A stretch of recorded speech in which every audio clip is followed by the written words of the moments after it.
Hi guys, welcome. It's Matt here, and today we have a race spotlight for trolls. Let's get right into trolls.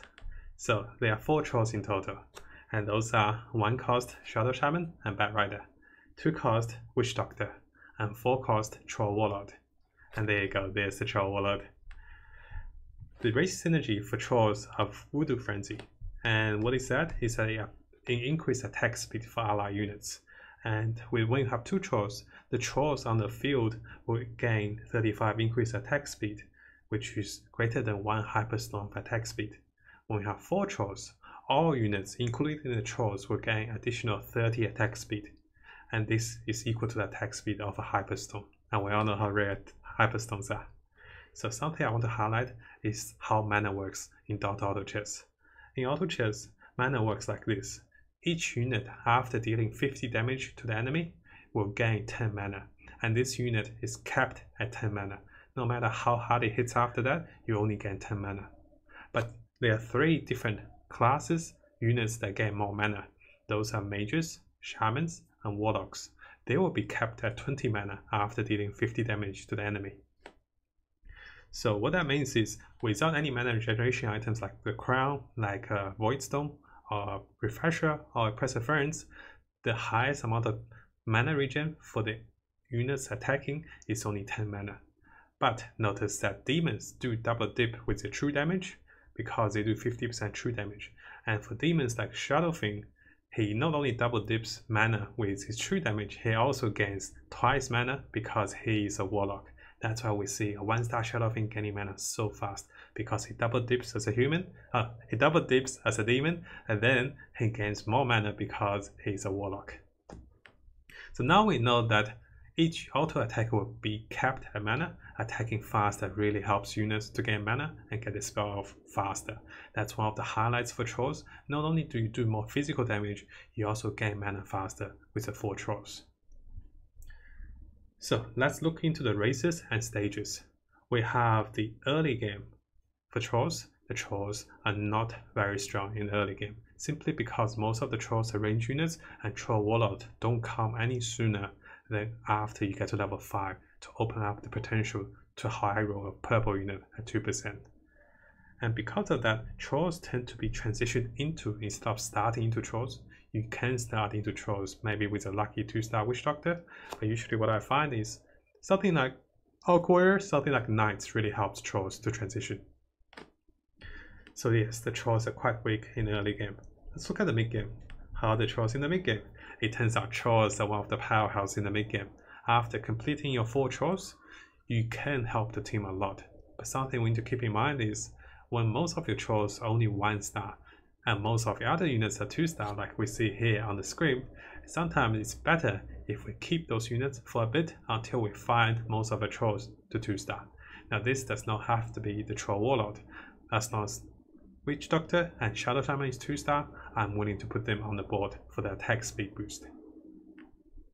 How is the trolls for the late game? For the late game trolls, unlike the elves that falls off in the late game, trolls actually can stand themselves pretty tall in the late game for their ability to control and stun the enemy. When combined with 2 shamans, the Shadow Shaman and the Disruptor, you can have an instant hex. Witch Doctor and Shadow Shaman, one is a shaman, one is a warlock. Both gains mana double compared to any other units. And with attack speed, they will get mana fast and attack fast. That means they get to get their stuns, their controls much faster than other units. And if you have a combination that's correct, you should have a good chance against most lineups in the late game. But saying that, 2-star trolls really don't cut in the late game because most trolls are 1-cost and 2-cost units. And being 2-star, you don't have much health pool. And if you face someone like a Techies, if you face someone even a Tide Hunter, 1 Ravage or 1 Bomb will kill most of your trolls in the backline, especially when those units are 2-stars. So that's why trolls are okay in the late game, but if you have 3-star units in the late game, you're pretty nice. One thing I want to touch upon for the trolls is that the versatility for the late game. This is because they enable other units to attack faster.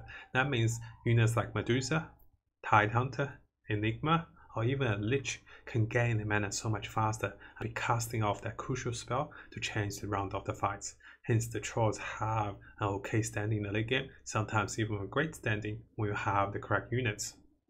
Now, let's look at the counters for the trolls. Trolls are weak against elves, warriors, and goblins with 6 goblins. Why is that?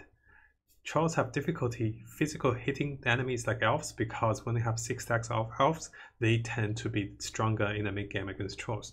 But once trolls gain enough AoE like Disruptor, they can really fight back. For the warriors, again, trolls have difficulty hitting them because they have so much armor. If they overwhelm the trolls, we don't have enough frontline. Once the frontline breaks, we'll lose as trolls. For the goblins, once you get 6 goblins, the armor buff is very scary for the troll player because most of your damage are done through the physical attacks until you find an Enigma or something that does great magic damage like a Lich or maybe something like a Gyrocopter. So, the counters for trolls can be in the lineup or in the form as 3 mages or more, 6 elves, and 6 warriors, 6 goblins, 4 knights and more. And notice that those are not defined perfect counters for trolls. It really depends on which of the units are stronger, which player have the better economy, which player have more 3 stars, and how and where those spells casted. If the trolls cast the Disruptor spell on the mage lineup, the mage can't cast anything. If the mage auto-silence the trolls Tide or trolls Dusa, the troll is doomed. So yeah, so it really depends on RNG and the placement of the troll units. Let's look at the possible transition lineup for trolls. We have knights, 2 knights, 4 knights, and 6 knights. Because Batrider is a knight, we really do want to make use of knight super armor to make us tanky with knights. Usually, trolls will have 2 knights, Batrider and Abaddon. We can have up to 4 knights. We can even go with 6 knights, which is pretty good as well. We can go into Warlocks with trolls because Witch Doctor is a Warlock. We can go with Undead. This includes Abaddon and maybe another Necro. Necro is a Warlock, while Abaddon is a Knight. So that means we can have the 2 Knights and 2 Undead just with the Necro and Abaddon, and we can have 2 Warlocks already. We just need 1 more Warlock for lifesteal. Trolls can go into 3 Warriors. The Troll Warlord himself is a Warrior. Having 2 more Warrior again gives us a stable lineup for the front line. Trolls can even go into 3 goblins or 6 goblins. This is unusual, but I have seen people done it and it can be very effective. Trolls can go into hunters, and this can be Beastmaster, Medusa, and Tidehunter. And troll having the Beastmaster can also give additional HP to the Disruptor. Now, it is something I want to mention that most of us were not aware is that 2 trolls can work magic as well. The trolls in a warrior lineup, 6 warriors, including the troll, plus another unit like the Witch Doctor or plus another unit like the Shadow Shaman, can help the troll warlord attack faster at the start of the game. And also, it works well with Shadow Shaman and Disruptor and other orc warriors. Oh, the Witch Doctor still works wonders with his coconut bounces. So 2 trolls is still very much an option in the mid game. Let's look at the key transition units for trolls. Those can be, for the early game, it's Jaw Ranger, Beastmaster, Juggernaut, Luna. And when we get to the mid game, it can be Shadow Fiend, Abaddon, Omi Knight, Lone Druid, Disruptor, Necro, Templar Assassin, and Enigma.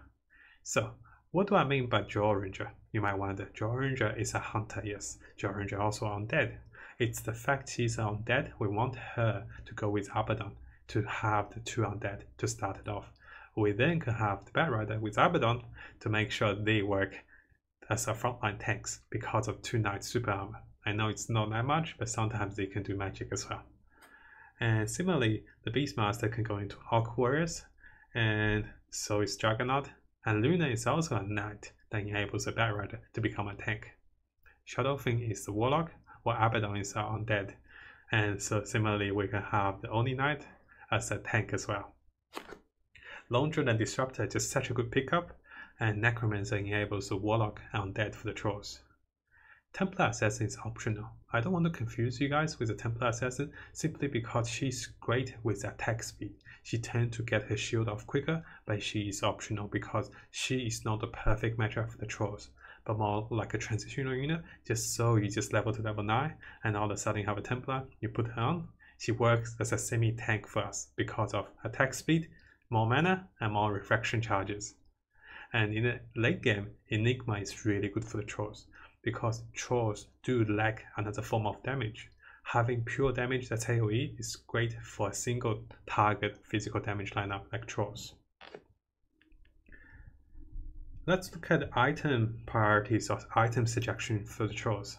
The item suggestions for the trolls for the defensive items can be for the front line units like Abaddon, Beastmaster, and Axe or Juggernaut, etc. This is because we want a good early game with trolls. We don't want to lose too hard in the early game. So giving item to our front lines usually ensures the back lines can do as much damage as they do. And you know Troll Warlord, he needs to focus on a target for over time to do most damage because he attacks increasingly faster if he focuses on the target. So as long as we give him time, he will do a lot of damage for us. For the early game, attack and mana items, I tend to give those to the Witch Doctor, Bat Rider, and Shadow Fiend.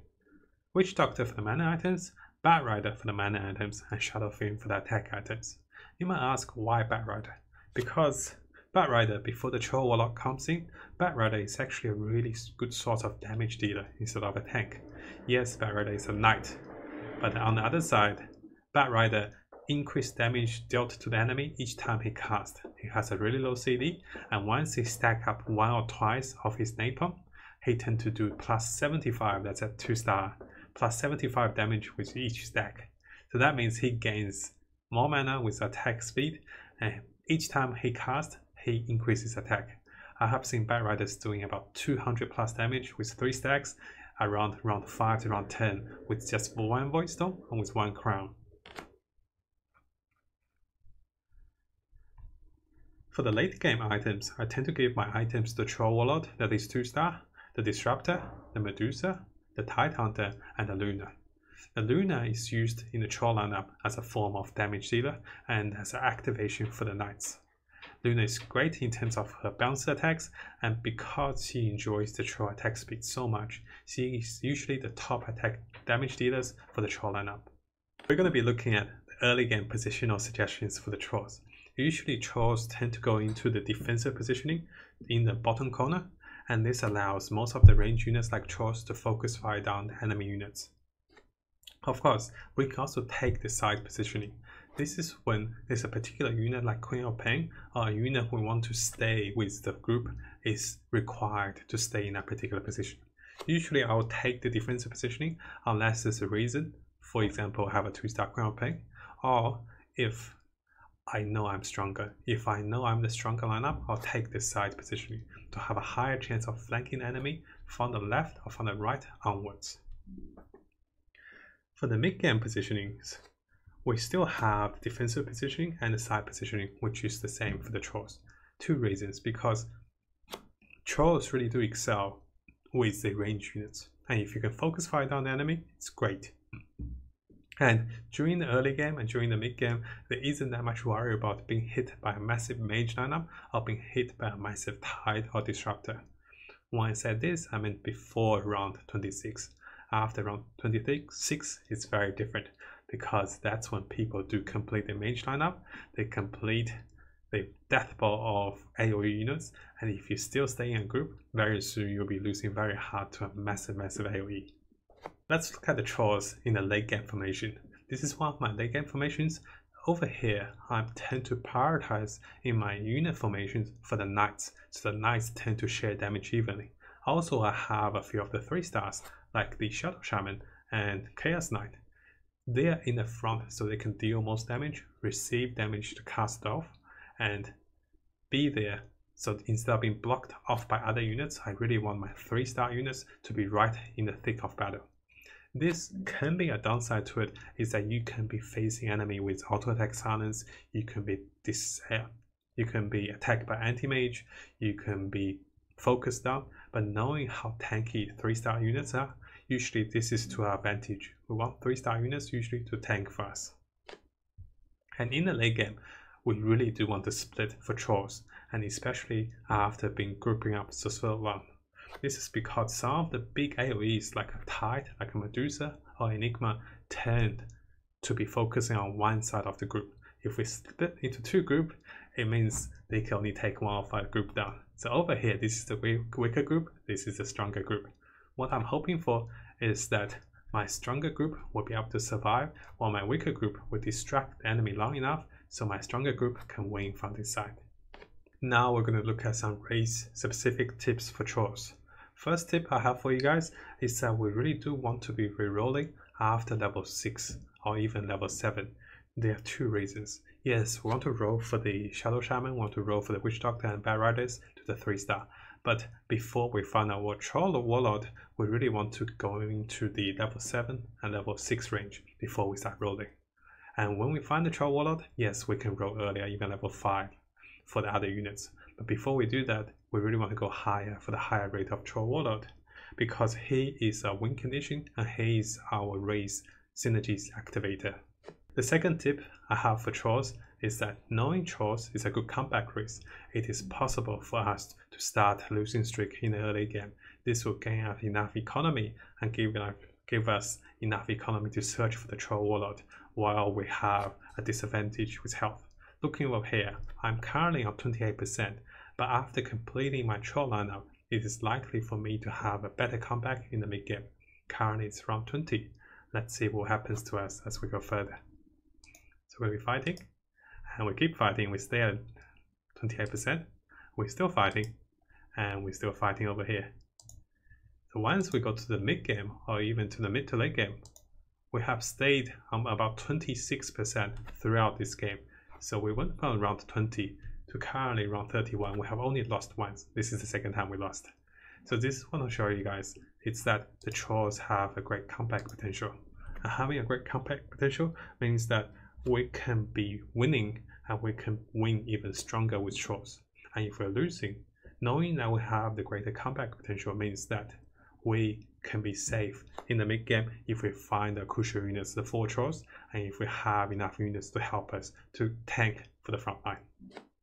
The third tip I want to give to you guys for trolls is that plan for no troll warlord. What do I mean by that is if we put all the egg basket into the troll warlord, and if we don't find the troll warlord, we tend to lose very hard. Over here, you can see a 2-star Medusa, 2-star Terrorblade, and even a Conquer in the matchup. Over here, this synergy lineup is not that strong because we don't have anything that's great. Yes, we are almost close to the refresher for the Dusa. What this allows us to do is allows us to survive in the mid game and keep looking for the Troll Warlord. The moment the Troll Warlord comes, it's great, but we still have to survive. We still have to play the rounds before he comes. Yes, we want to roll, but we want to roll wisely. We don't want to roll too early, but we don't want to roll too late, because if we roll too late, we'll be out of health. If we roll too early, we might not find the Troll Warlord, we'll be out of economy. So what I say is, let's look at HP as an indicator, which we'll be touching on very shortly. Looking over here, because I planned for not having a Troll Warlord, this particular lineup actually worked for me and will actually stay on top of this particular game without the Troll Warlord. So when the moment the Troll Warlord comes, ideally we should be very much stronger. This is the tip for trolls. Knowing that we want to go into trolls, it's okay if we transition into stronger units for the early game. Looking over here, I actually don't have any trolls on the field. I have something that's strong, is elementals with a tiny. We have the warrior lineup, we have a chaos knight. Now I might be planning to go to knights with trolls. And over here I only have 3 trolls sitting on the table. Unless I find my troll warlord, unless I find enough trolls as 2-star, I won't be using them in the early game, because I want to win my early game and I want to have enough health and economy for the mid game. So the mid game transition mindset is that we want to look things such as Orcs, that's 2 or 4 Orcs. We want to look for Orc warriors. We want to look for 2 undead. And sometimes we want to look for 4 knights. On this particular game, we got very lucky with the troll, but we were keeping the other trolls. We got lucky with the troll warlord, but we were keeping the other trolls in the event that troll came. And troll came very early at level 8. Usually for me, troll warlord will come around around 18 and 26. Sometimes it's very late, sometimes it's quite early. So this is very RNG dependent. But other times, we really do want to prepare for the instance that we do not find a troll warlord for many rounds. This is the last tip for the trolls. Similarly, with all the race highlights, I tend to give us an HP indicator. For the trolls, there are a few HP indicators, and most of them are for the early games. Let's see, the first HP indicator for the early game is that when HP is about 80 or close to 80%, there's two things you want to think about. We know trolls are great late game comeback, mid game comeback race, so it's okay for us to continue a losing streak. We might even purposely reduce 1 or 2 units on the field so we can continue to lose. Because if you don't have the economy, you might not be able to roll for trolls, you might not be able to go into the powerhouse in the mid game. You really don't want to miss your window for the mid game. So if your HP is greater than 80 or close to 80, maybe it's okay to keep losing HP in the early game. That is before round 15. When you have HP that's greater than or close to 60% in the mid game, what happens then is you want to consider, hey, did I get my troll warlord? Is my lineup strong enough? Or if I don't have my troll warlord, how would I transition? Usually what I tend to transition is I tend to transition into something that goes with Shadow Shaman. That something can be another Shaman, say Disruptor, or something goes with Witch Doctor. Maybe I can go with 3 Warlocks. Or if I have a Shadow thing, I can consider maybe I can go into Mages. Or maybe I can go into Demons like this particular round. And on the off chance, if you find some variants like a Lone Druid or Conquer, you can consider to go into Warriors and to go into a bit of the Beast until the Troll Warlord comes. When HP is greater than or above 45%, or just close to 45%, we should be considering to be spending a little more, because this is the time that if you haven't found the crucial units for the troll lineup, you might be facing 2 consecutive losses, and then before you know it, you'll be down to about 15 or 10% HP. So this is really the last reminder for us to consider rolling hard in the next 2 rounds for the crucial units like the Troll Warlord, maybe a 2-star Disruptor, maybe to level up. The decision on whether to level up or to roll is whether you have a 2-star unit to be placed on the board, or if you have a crucial unit like a Disruptor to be placed on the board. Because if you do, then it's better to level up. If you do not, maybe it's better if you roll. This depends on, again, how many units and how close you are to a 2-star roll. Lastly, we have the HP just above 20% or a little bit below 20%. This is the last indicator for us as a troll player, because from this stage, it's likely we'll lose everything on one particular round. So this is when we go all in. This is when we consider again to level up or to roll. Usually I tend to go to level 9 before I roll for things, unless I know I just need 1 unit and I have so many pairs waiting. This is because for each unit we gain as a troll player, we tend to be stronger. Even with Enigmas, we can be stronger because they can be a particular counter, like some things like Goblins. To conclude, trolls are great. They're a great comeback race, and if you combine them properly and find them in the mid game, you tend to have a really good positioning into the mid to late game. You tend to end up top 4 positions, and usually you have a great chance of coming second and coming first by selecting the right unit lineup and right counters for the enemy player. Thank you guys for watching this particular troll spotlight. If you'd like to support me further, please remember to share the video and please remember to subscribe to the video. Thank you so much guys. I'll see you guys next time.